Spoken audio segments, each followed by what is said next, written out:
Ladies and gentleman, Arpita বৌদির গৃহপালিত দেশি খাসির মাংস দিয়ে বানাতে চলেছে সুস্বাদু লাল লাল ঝাল ঝাল মটন কষা। মাংসটাকে ভালো করে কেটে ধুয়ে পরিষ্কার করে নেব। সর্বপ্রথমেই দিয়ে দেব লাল লাল টমেটো পেস্ট, পেঁয়াজ কুচো, 4 ফালি টমেটো, গোটা রসুন, সামান্য পরিমাণে লাল লঙ্কা পেস্ট, আদা পেস্ট, রসুন পেস্ট, জ্যোতি আলুর টুকরো, তেজপাতা, গোটা জিরে, হলুদ গুঁড়ো, লবণ, ফরচুন রিফাইন অয়েল, টক দই, জিরে গুঁড়ো।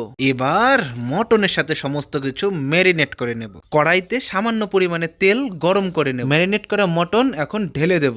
পরিমাণ মতো জল দিয়ে নাড়াচাড়া দিতে থাকবো মটনটা সেদ্ধ হবার জন্য। আহা, ওই দেখো গো, কি সুন্দর লাগছে দেখতে, একদম বুকবুক বুকবুক করছে। ফাইনালি কিছুক্ষণ পর নামিয়ে নেব। আহা হা হা হা, নরম তুলতুলে লাল লাল ঝালঝাল খাসির মাংস, কি স্বাদ কি স্বাদ।